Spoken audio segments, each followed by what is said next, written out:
Hey guys, what's going on? Stevie from the Minute Masters here. And today I'm going to show you the correct arrangement if you were planning on welding in your pillars and your rocker arm and floor and sill on a Ford F150.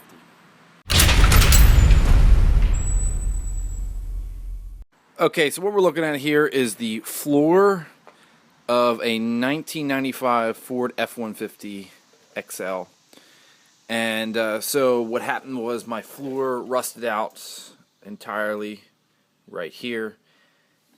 Here, the sill rotted out. The pillars were all rusted out. This back pillar and the cab corner. And so what I had to do was I had to cut out the pieces and weld them all back in. But if you're planning on doing this yourselves, you're probably wondering what pieces you need to buy and the order in which they go in. So there's a company called Raybucks you can individually buy the pieces from, but I actually got them from another company. I got them as a set. I don't know the name of that company off the top of my head. But anyway, as the kit, you could buy this massive floor piece. You could buy this, that's called the inner floor, outer floor. You could buy this rocker arm, which the rocker arm is actually all one piece. So this is attached to here. Originally by this piece, and I'll explain why I cut that away. And that also came with the sill and a cab corner. If you have a Ford truck and this is a rusting, you're experiencing this rust, you can buy the whole kit, but you don't have to. So basically what you're going to want to do if you have a rusted out floor is you want to cut out all the rust, hopefully within the reach of your panels. If not, you've got to go find some other metal. But you're going to want to put this section in first, and then because you have to make all these lines line up with your pre-existing door jambs and your door, I did this piece last. So what I did is I put the sill in, okay, which is just one piece, no modifications needed. And the next thing is I put this pillar in, then the back pillar, cab corner, and finally this piece of the floor.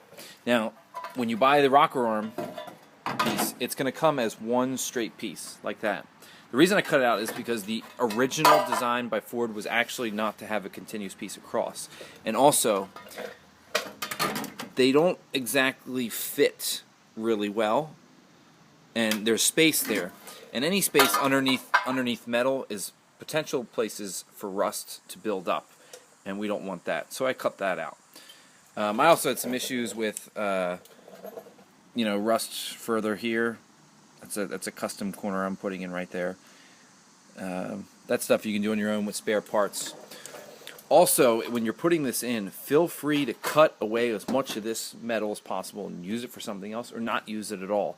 So this floor piece, I didn't use all the steel. So here's brand new steel. And this would have been the far outside. And I didn't use it because that's too much work. You don't need to do that. So I cut that off. This little piece on the floor here, which I've been using for scrap, and which one I'm going to use to have to make a custom piece here, that used to be a piece of this. And I just cut it away because there was no rust up past this, and there's no reason that I need to cut further because then I have to pull the bench out. So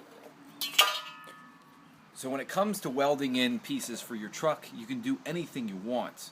I'm using an Eastwood MIG welder. This is their 175. And between that and my angle grinder, the world's at your feet. You can do anything you want. If you wanted to put a weird little piece of metal right here, fine. If you want to cut the entire floor, cool. But I only want to do so much, and that's why I cut these pieces out for the reasons explained already. So that is it for this video. If you have any questions on how to do this, you can post it down in the comments, and I'll answer them as soon as I get the notification.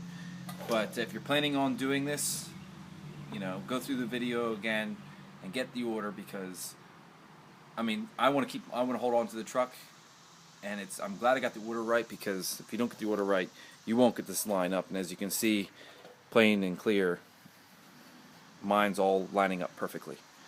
So, alright guys, that's it for me. This is the Minute Masters. Thanks for watching.